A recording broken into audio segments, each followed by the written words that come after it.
Hai Sobat Nuvi, selamat datang di Nuvi Talk.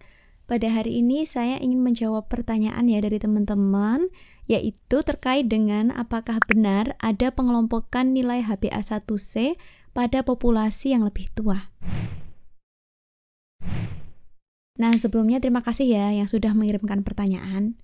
Jadi, ketika seseorang bertambah usia ya, terutama mencapai usia lansia, maka ada beberapa perubahan yang terjadi. Yang pertama yaitu fungsi pankreas yang mulai berangsur menurun. Kemudian yang kedua, sensitivitas jaringan terhadap insulin dan aktivitas reseptor insulin perlahan mulai menurun. Dan yang ketiga adalah jaringan otot yang bertahap mulai berkurang. Nah, diabetes ini merupakan kondisi yang umum ya yang terjadi pada usia lansia, di mana lebih dari 1/4 populasi lansia mengalami diabetes dan setengahnya mengalami prediabetes. Dan jumlah orang yang mengalami diabetes pada usia lansia ini diprediksi akan terus mengalami peningkatan pada masa akan datang.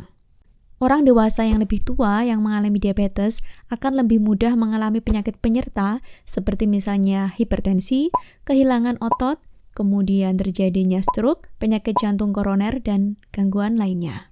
Screening untuk komplikasi diabetes pada orang lanjut usia sebaiknya ditinjau secara berkala. Pada saat yang sama, orang dewasa yang lebih tua yang mengalami diabetes akan lebih berisiko juga untuk mengalami beberapa gangguan seperti gangguan kognitif, kemudian depresi, gangguan berkemih, nyeri, kemudian jatuh yang berulang, dan juga mulai mengalami kelemahan. Kondisi ini dapat mempengaruhi kemampuan manajemen diri seseorang yang mengalami diabetes dan juga mempengaruhi kualitas hidup jika tidak segera ditangani. Sampai saat ini belum ada pedoman kriteria khusus HbA1c terutama di Indonesia. Meskipun pada beberapa penelitian sebelumnya terdapat hubungan antara usia dengan kadar HbA1c seseorang. Nah, berikut saya lampirkan kriteria diagnosis diabetes mellitus berdasarkan nilai HbA1c.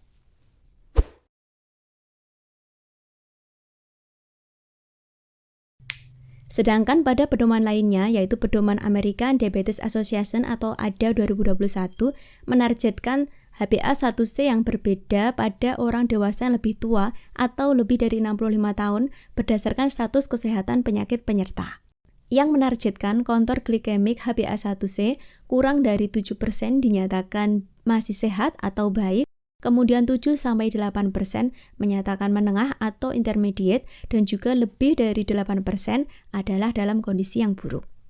Sebaliknya, baik American Association of Clinical Endocrinologists AACE maupun Europe Association for the Study of Diabetes tidak membuat penyesuaian khusus usia untuk HbA1c berdasarkan usia ataupun status kesehatan. Diet yang terlalu ketat yang dijalankan atau juga konsumsi obat yang kurang terkontrol dengan baik pada orang lanjut usia, maka dapat mengalami resiko hipoglikemia yang jika parah maka akan berdampak terhadap penurunan kesadaran.